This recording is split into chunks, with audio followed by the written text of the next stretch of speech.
The Rangers dig deep and rally for an epic 2-1 victory on the road against the Vegas Golden Knights. We talk about why this was the gutsiest win of the season for the Blue Shirts, and also, why was Brett Berard sent down to the AHL?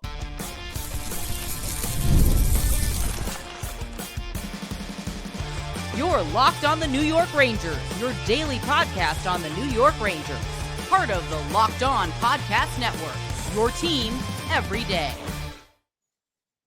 Welcome back, Blue Shirts fans, to episode number 1223 of the Locked On New York Rangers podcast. I'm your host, John Chick. Just want to thank you guys, as always, for making Locked On New York Rangers your first listen every day. We are free and available on all platforms, including YouTube. And today's episode of Locked On New York Rangers is brought to you by FanDuel. You can start the season with a big return on FanDuel. New customers can place a $5 bet, and you will get started with $200 in bonus bets if you win or lose your first $5 bet. Visit FanDuel.com to get started. And we are, of course, part of the Locked On Podcast Network, your team every day. So for my money, that 2-1 win in Vegas last night on the road against the Pacific Division leading Knights, that for me is the gutsiest win of the season for the New York Rangers. And the proof was in the pudding. We saw a lot of players come up big, a lot of players that have been kind of scuffling recently, I thought, turned in some really solid performances here. We're going to talk about, some of those players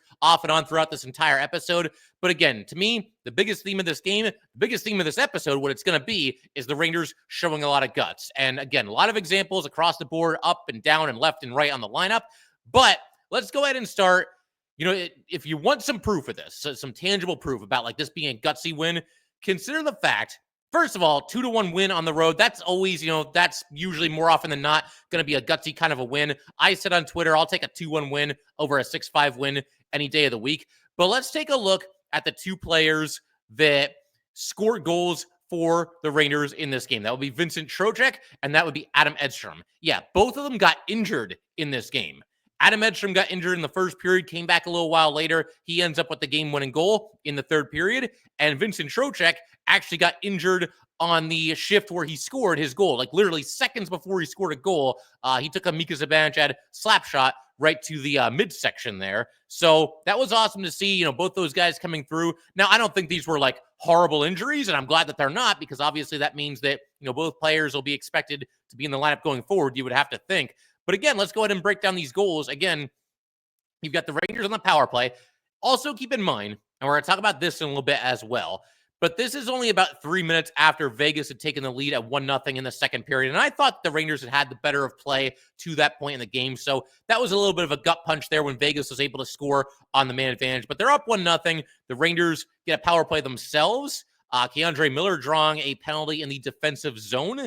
You've got on this play, first of all, some great puck movement by the Rangers, really stuck with it, a lot of urgency on this power play, and then you've got the one-timer by Mika Zibanejad, and once again, he basically just tattoos Trocheck in the midsection. The good news is that the puck basically fell right to Trocheck's skates, so if Mika passed this puck, it couldn't have gone any better than it did here, and Trocheck is able to backhand the puck into the net and tie the game, and he scores the goal, and then you see him doubled over, and he's slowly skating, kind of drifting toward the Ranger bench. The Rangers go over to congratulate him, obviously. Panarin, it was funny. He was like half hugging him and half helping him to the bench, I think. But Trocheck gets to the bench, heads right down into the tunnel. Mika actually follows him because I'm sure he wants to check on his teammate and make sure that he's okay. Trocheck came back not long after this, and Mika went up and hugged him and was kind of laughing a little bit. And just good stuff all around. I mean, on one hand, you could say this is a little bit of a lucky break for the Rangers because Mika's trying to score a goal here. And even though Mika's played better recently, the one thing that doesn't seem to be improving, or at least not by a lot, is that one-timer of his. It feels like he just doesn't know where the puck is going. And unfortunately, it went right into Vincent Trocheck's midsection on this play. But you know what? The Rangers were grinding. They were playing hard in this game. They were defending well. And I think sometimes you earn some breaks like that.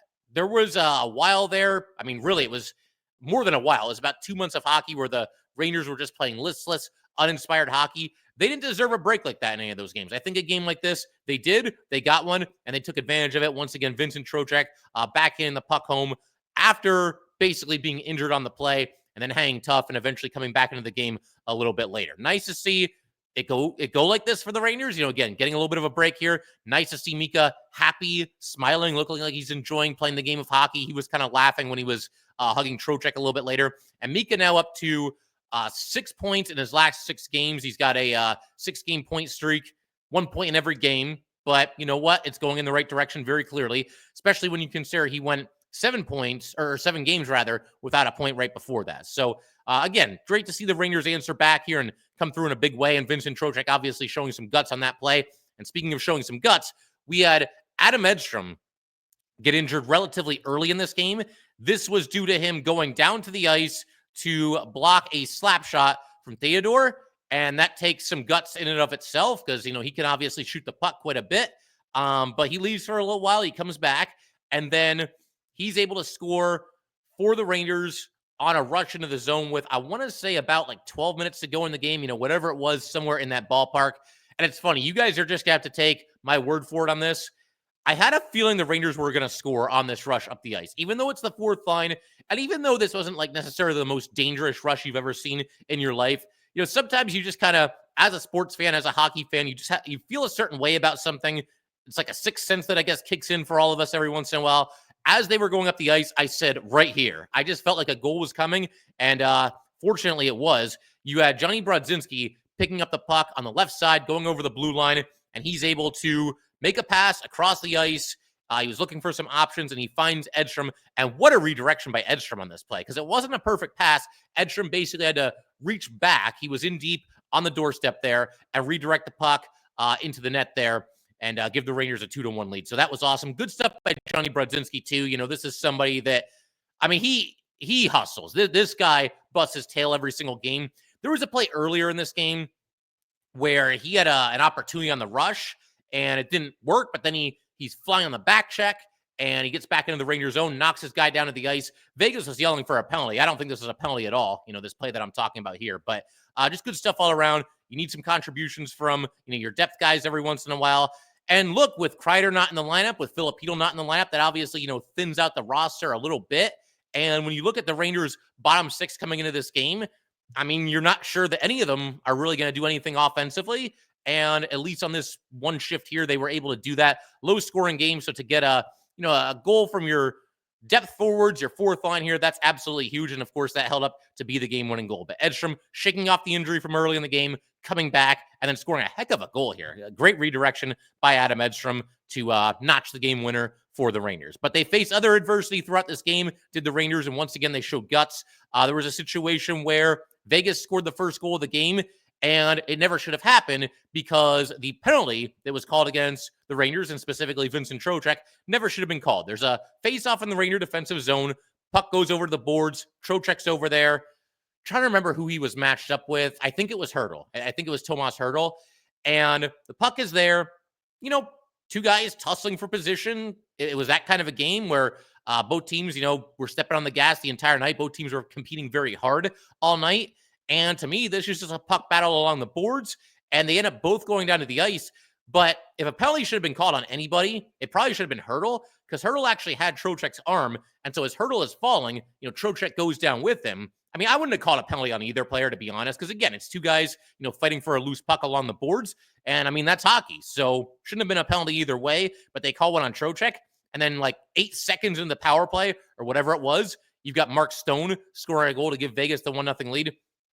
I guess, I didn't think Mark Stone would be playing in this game. I just assumed by now that Mark Stone would be taking his annual LTIR vacation that he takes every single season. And man, it's just the craziest coincidence ever that every injury that this guy has had for the last 3 seasons, it always heals right before game 1 of Vegas's first round playoff series. Isn't that just like the craziest coincidence you ever heard in your life? But yeah, bottom line, they get the goal there. Should have never happened. It did. But the Rangers responded. And I think like as fans right now, the vibes are getting better, because when this happened, I can't speak for everybody, but maybe some of you guys felt this way as well. When this goal was scored here, I didn't have that feeling of, oh my God, here we go again, or now the Knights are going to be off to the races and they're going to run away with this game. If this had happened as recently as 2 weeks ago, I would have not been feeling good about the Rangers' chances for the rest of this game. But now that they've been playing better recently, starting to win some games, even in some of the games that they've lost recently, they've battled all the way through. It felt to me like, okay, you know what? We've been outplaying them. We're going to come back and we're going to figure out a way to win this game. I still felt good despite everything that happened here and despite the fact that this never should have happened in the first place. Laviolette was furious after this goal was scored because, like anybody with two eyes, Laviolette, I'm sure, did not feel like that should have been a penalty against Trocheck. They called it. But again, just the whole mindset, the whole vibes are different now than they were not too long ago. And that's where you start to believe that, okay, maybe the Rangers really are turning a corner. Maybe they really are turning things around. I still felt good even after this goal was scored. You knew it was still going to be a battle and it wasn't going to be easy. But the Rangers showing the kind of fight now that made them such a likable team and such a fun team last season. And we can only keep our fingers crossed and hope that this is going to be the norm going forward, that the Rangers will show this kind of fight, this kind of battle when it comes to, getting back into games and handling adversity when it does hit, because no team is going to be free of adversity for the entire season. And the Rangers haven't always responded well to it this season, but they did here. They certainly did in this game as well. The other thing that I thought was really interesting about this game, the Rangers multiple times in this game went a long time without any shots on goal, or at least without, many shots on goal. The Rangers, when this game started, it took them about 9 minutes to get their first shot on goal. And then there was the third period where they had a grand total of 2 shots on goal. Of course, one of them was the game-winning goal by Edstrom. I think the other one was by Schneider. It was a low-danger chance with about, 3 minutes to go. Despite this, though, I didn't hate the Rangers' start to this game, and I didn't hate their game in the third period either. The Rangers hung in there, and like I said, they showed guts, and they battled. The Rangers' start to this game was not spectacular, but they did a lot of the little things right. They were back-checking. They were competing hard. They were giving Igor Shesterkin some support. They were not conceding odd-man rushes left and right.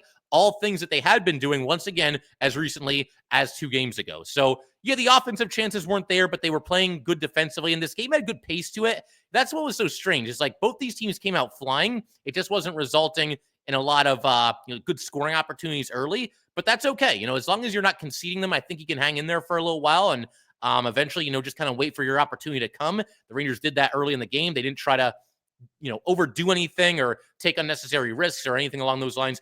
Really like the Rangers start to this game, despite once again the fact that they didn't get a shot on goal until about the 9-minute mark. And then the third period, they get the lead. You're gonna, focus a little bit more on defense at that point. You'd like to see more than 2 shots on goal in a period. Don't get me wrong. But overall, again, I thought the Rangers defended well down the stretch here. You knew the Knights were eventually going to get a push, just given the fact that they're a very good team. They're in their home building. It's 2-1 Rangers in the third period. The Rangers have mostly stymied them offensively throughout the majority of the night. They're going to start taking some risks and start pushing the pace and all that good stuff. But I thought the Rangers, throughout the entire last 10 minutes of the game or whatever it was here, they bent but didn't break. We saw some of that against the Devils as well. And Igor had to make some good saves for sure in this game, as well as against the Devils. But it never felt like he was a man on an island and they were relying on him to do everything all by himself. The Rangers showed some guts. They bent but didn't break. They had to deal with a 6-on-4 power play advantage for the Vegas Golden Knights. I thought they defended that very well, about as well as you can, given the circumstances.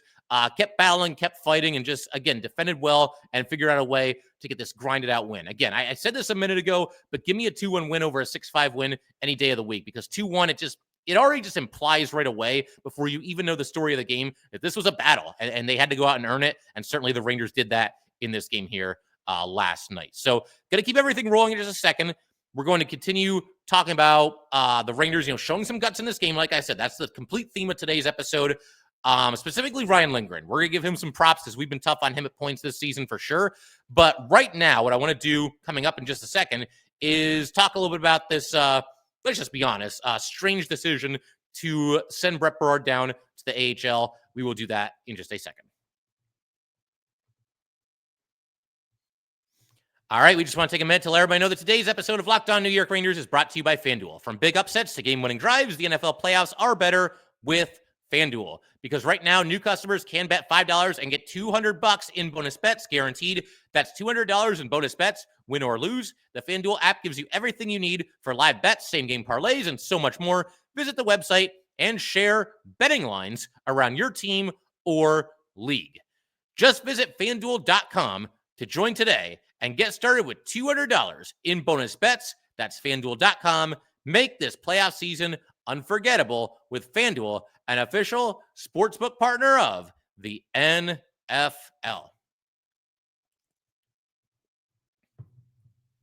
All right, so we got to talk about this. I think we can call it a controversial decision that the Rangers made before this game to send Brett Berard down to the AHL and call up Bo Grew, who did not play in this game, but he was obviously a healthy scratch. My first reaction to this was quite similar to what I was seeing among Ranger fans on social media. I don't get it. I think it's kind of ridiculous. You look at what Brett Berard has done since he's been thrown into the lineup, and he's called up right in the middle of the fire. You know, when the Rangers were really struggling, that's when Berard got his call up. And I think the idea then was, okay, this team is struggling. Let's see if we can get a little bit of a spark. Let's inject some youthful energy into this team. And I think Brett Berard has held up his end of the deal. He goes out there and competes hard on a night in and night out basis, does not back down from anybody, despite often being, you know, one of the smaller players on the ice. And all of a sudden, seemingly out of the blue, they send him back down to the Wolfpack. Now, this kind of coincides with the Rangers claiming Arthur Kaliev on waivers, who, I mean, it's just 2 games. I don't think I'm the only fan that hasn't been overly impressed with anything that Kaliev has done. He just hasn't been noticeable in any way. He had a chance to take a shot, you know, right from the doorstep in this game, and he was looking to pass. That was kind of a strange play there. But, you know, once they claim Kaliev, we're kind of looking at different lineup options and, okay, where can you put this guy? Can we get Kaliev into the top 9, et cetera, et cetera? One thing that I threw out there as a possibility, and I didn't really like this option, but I at least wanted to present it as, okay, this is an option, whether I like it or not. If you want to get Kaliev into the lineup and into the top 9 to really give him a try, then you could drop Brett Berard from the 3rd line down to the 4th line. Again, it's not what I would have done. It wasn't my favorite option, but it was an option nevertheless. Well, the Rangers didn't do that. They took it like 2 steps further because they didn't just healthy scratch Brett Berard. No, they sent him right down to the AHL. Again, I don't really get it. You look at what he's done thus far in the NHL, 19 games, 3 goals, 4 assists, so 7 points. He is a -9. Maybe that's it. Maybe they want him to work on, you know, just the overall aspect of his game, the defensive aspect of his game, for sure. But overall, he's done well. He certainly passes the eye test. And there was a stat in the game against the Devils that the Rangers, the MSG, you know, crew put on the screen. This one, like, I think a lot of us have really liked Brett Berard, but I don't know how many of us were aware of this stat. So the stat was that among rookie skaters in the NHL this season, Brett Berard is 2nd in the league in points per 60 minutes played. Brett Berard has 2.07 points per 60 minutes played. And of course, the minimum here is 15 games played. So you have to have played 15 games to qualify for this. But again, Brett Berard, 2.07 points per 60 minutes. Brett Berard is 2nd in the league among rookies in that stat, only to Macklin Celebrini, who was obviously the number 1 pick of the Sharks, highly touted prospect and whatnot. And look, take nothing away from Celebrini, but also keep in mind the fact that Celebrini, being in the Sharks, he's getting a heck of a lot more power play time than Brett Berard. Berard's barely seen the power play at all. And obviously the Sharks are looking to build around Celebrini. They're going to give him all the power play time that he can handle. He's got 8 of his points on the power play, does Celebrini, while Berard doesn't have any. So you got to keep that in mind as well.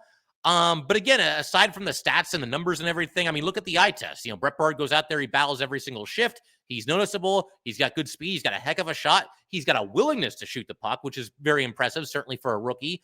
Yeah, man, he goes to the front of the net. I think that 3rd line has had some strong games together since Brett Berard has joined. I don't really get this, you know, again. And I think this is why Ranger fans are driven crazy by moves like this, because Brett Berard, and this is going to sound very similar to what I said about Zach Jones. How is it that Brett Berard, your own homegrown prospects, again, similar to Zach Jones, how is it that people come in here and they just automatically slot right ahead of Brett Berard, much in the same way that, you know, you bring in a new defenseman and they immediately slot in front of Zach Jones? With Berard, you know, why is he called down, or why is he sent down to the AHL? Well, they've got some of their forwards that they're going with right now. One of them is Arthur Kaliev. Okay, fine. I like this waiver pickup. I think, you know, some Ranger fans were certainly intrigued by this. And from what we know about him, the kid can certainly shoot the puck. Again, nothing overly impressive his first couple of games here, but it's just 2 games. We are going to give him a chance. He's only 23 years old, so there's, you know, at least some upside there. He's somebody that was a, you know, high draft pick, early 2nd round, a handful of seasons ago. But how does Arthur Kaliev get waived. Nobody, keep in mind, that means basically that nobody would give the Kings even a 7th-round draft pick in exchange for Kaliev. So he gets waived. The Rangers claim him, and good on them for doing that. Again, I do like the waiver pickup. But how is it that this dude comes in after being claimed off of waivers by the Rangers, and he's immediately slotted in ahead of Brett Berard? Now, I know that part of the reason for that is probably the fact that you can send Brett Berard to the minors without worrying about him having to clear waivers, whereas Kaliev, I'm pretty sure if the Rangers tried to send him to the minors, he would have to go through waivers. But I don't know. That just doesn't sit right with me with Kaliev immediately coming over here and claiming Brett Berard's spot in the lineup. This dude had 15 points in 51 games last year, and Brett Berard is your own homegrown guy who's come up and done, I think, a really nice job for a 5th-round pick, a 21-year-old rookie. How does Arthur Kaliev immediately get top billing, so to speak, over Brett Berard? It doesn't make any sense. And we're not going to stop there either. Let's also compare Berard to Bo Grew. Now, obviously, again, Grew did not actually play in this game, but he's the guy that the Rangers called up. Bo Grew in his career, 65 games, he's got 1 goal, which was an empty netter, and 4 assists. 5 points in 65 games. And like the reason that the Rangers went with here, or at least what Peter Laviolette said to the media and to all of us listening, I suppose, is that Bo Grew was called up because he's a center and they want a little bit more depth at center. If they get into kind of a tough spot, Filipino's out of the lineup right now. Okay, fine. I understand that reasoning on the surface. But when you dig a little deeper, it doesn't make any sense. Like, look at the Rangers center situation right now. Even without Filipino, who might be coming back hopefully sooner rather than later. It sounded like he was questionable for this game, ultimately did not play. But when you look at their center situation right now, you've got Mika, you've got Trocheck, you've got Carrick. I mean, those 3 guys have been the 3 centers for the entire season. They've been in the lineup. But even beyond those 3 players, this idea that Bo Grew needs to be called up for like an emergency situation. You've also got Johnny Brodzinski, who can very clearly play center. You've also got Riley Smith, who has played some center in his career. I mean, he's primarily been a winger, but he can play some center for sure. Adam Edstrom, I've seen multiple websites that have him listed as a center. I think when the Rangers drafted him, he was listed as a center. Even Matt Rempe has played some center in the past, not so much with the Rangers, but in other stops throughout, his hockey playing career. So this idea that like, oh my God, we got to get Bo Grew up here because we're short on centers. You're not short on centers. Like, you got to cut me a break with that. Okay. That doesn't make any sense. I'd rather them just say it's a move that we made. We want Brett to go back down to Hartford, continue working on some things. Cause I think that's what the real reason was here. I can't buy this idea that they thought that they were just completely barren at center. I just named like 6 or 7 guys that can play center for this team. And honestly, even if you did get into a position where, like, say in this game last night, like you're down a center and now you're in a situation where you've only got 3 healthy centers for the rest of this game, I think you can manage that for half of a game, right? You've got somebody that mostly is a winger, maybe even as exclusively a winger. You can put that guy at center for half of a game. I'm sure at some time throughout his career, he's been a center or at least played some center. He's probably taken a couple faceoffs every now and then. You can get by for half of a game with 3 centers. And again, the reasoning just doesn't make any sense to me. One other thing I'll mention here, I saw some people that were upset about the fact that it was Berard that was sent down instead of Rempe. I'm not even upset about that, because I think Rempe, and again, he's a polarizing Ranger, we know this, but he's somebody that's such a unique player and has such a specific role on this Ranger team, namely to go out there, be an enforcer, and lay in some pretty big hits, for sure, and obviously have an intimidating presence out there. I'm good with Rempe not being the one sent down, but my big thing, again, how does Kaliev immediately get top priority over Berard? And why call up Grew at all? Like, if anything, if you need Brett Berard to sit out of the game as a healthy stretch for one night, I can live with that. I mean, it's not my personal preference. It's not what I would have done. But at least then you get the feeling that you might see Brett Berard right back into the lineup for the next game. Again, doesn't make any sense. And it's one of those moves that just leaves you scratching your head, shaking your head, whatever. And it's one of those moves where it happens and you look at it and say, okay, that's why Ranger fans get fed up with this team from time to time, get fed up with the coaching staff. More specifically, I think get fed up with Chris Drury, because this is a GM call. They're the ones that make transactions such as this. I mean, Laviolette, I'm sure, has at least some influence, but again, it was just completely out of left field, Berard being sent down, and just didn't really make any sense to me. So you can understand a certain amount of frustration from Ranger fans. But I don't want to go on about this forever. I want to shift our attention back to this game here against the Knights, because again, this is an awesome win, a gutsy win. We're going to stick with that theme going forward here. We're going to give some props to Ryan Lindgren. We've all been tough on him. I include myself on that. He's had a tough season at times, but man, did he come up big. He really played a really strong third period. Might have even saved the game for the Rangers on one sequence. We're going to talk about all that. And again, give Ryan Lindgren his props in just a second.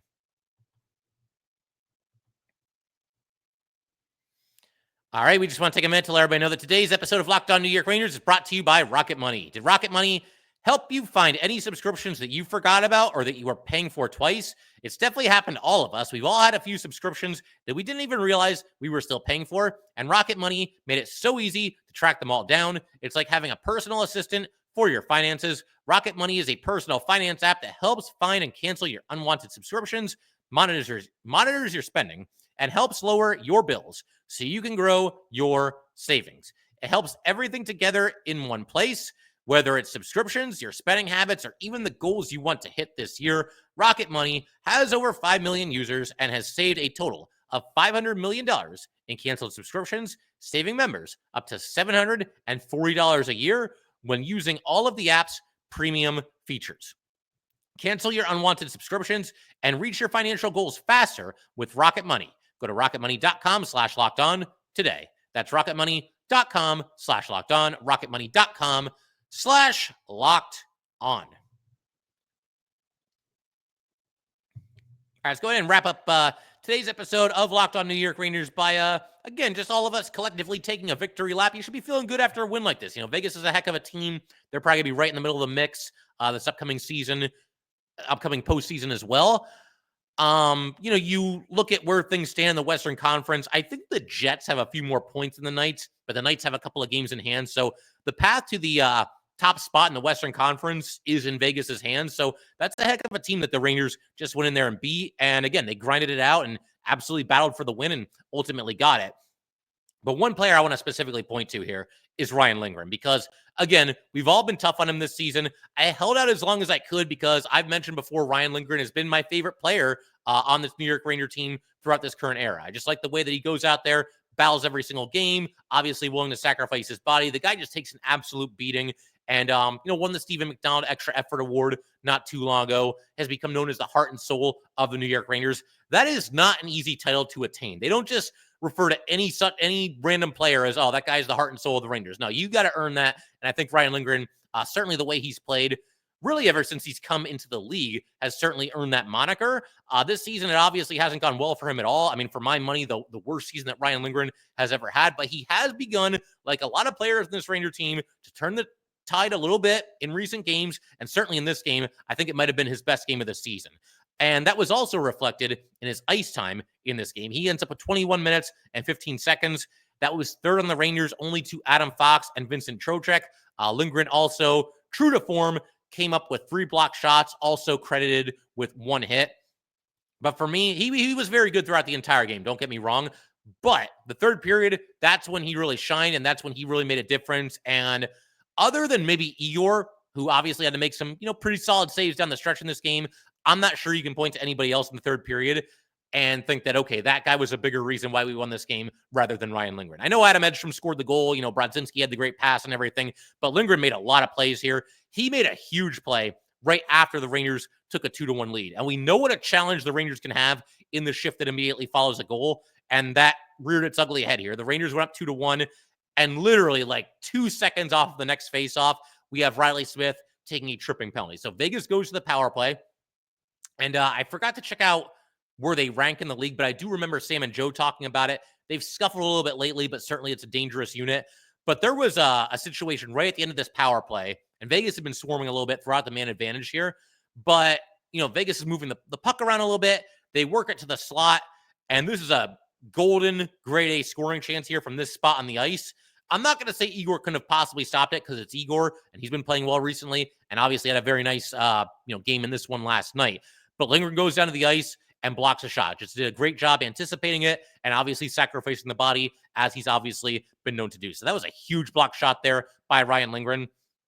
And then we get a little bit later in the third period, and the Knights go to the power play with 2:55 to go and down by 1 goal. So they've got the power play, the 5-on-4. Eventually they're going to pull the goalie and go to the 6-on-4. They went for about a minute 5-on-4 and then had the 6-on-4. But Ryan Lindgren was out there for a lot of this, including the 6-on-4 portion.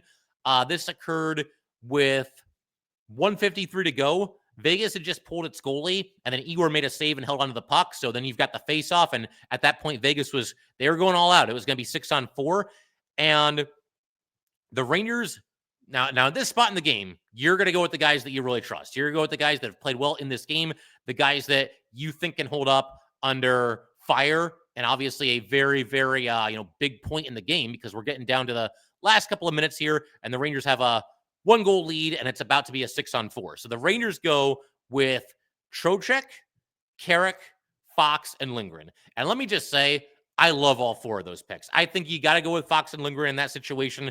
Vakanainen, I mean, you're probably not going to go with him, but he wasn't an option because he was in the penalty box, obviously serving this penalty. I mean, your other options, you could put Miller and Borgen out there if you want to, but Fox is your all-world defenseman. He's obviously been paired with Ryan Lindgren for basically his entire career, and Lindgren has played very, very well in this game. There's times where they change the defense pairings when they're shorthanded, but it seems like lately they've been going with Fox and Lindgren at even strength as well as during the penalty kill as well, and that's what they went with here. Carrick played a heck of a game against the Devils. He was very good in this game as well, and Vincent Trocheck, man, this guy was out there doing everything for the Rangers. He was in the middle of some pushing and shoving during this game as well. Trocheck obviously taking on a leadership role. So I love going with these 4 players, and I think they did a heck of a job. Now, obviously, it's 6-on-4, so the Knights got a couple of shots. Igor was up to the task of turning them aside. But getting back to Lindgren here, did a really nice job putting some pressure on Mark Stone and not allowing him the chance to make a play. And then there was a situation, I forget which player it was on the Knights, but again, 6-on-4 here, and he's trying to power his way to the front of the net, to the crease there, and Ryan Lindgren just steps right in his way, bodies him, separates him from the puck, does not allow it to happen. So Ryan Lindgren was absolutely huge down the stretch in this game for the Rangers. Again, I know we've all been tough on him at times, but he came up big for this team when they really needed him. And I still get the feeling, regardless of how this season ends, that this is probably going to be Ryan Lindgren's final season as a member of the Rangers. Rangers obviously were hesitant to go long-term with him, and he will be a UFA for the first time at the end of this season. My plea to the hockey gods is for them to just keep Ryan Lindgren healthy for the rest of the season, because he has struggled this year. It probably has at least something to do with all the injuries from over the seasons that have gone on here. But let's at least let Ryan Lindgren play well or not play well on his own merit, not having anything to do with whether he's injured or not. That's my hope, and that's my plea to the hockey gods. But I figure we can call it there. If you guys would like to get in touch with this podcast, please send an email to lockedonnyrangers@gmail.com. Definitely give the show a follow at LO_NY_Rangers, and definitely subscribe to the Locked On New York Rangers YouTube channel. Thanks again, guys. I will see you next time.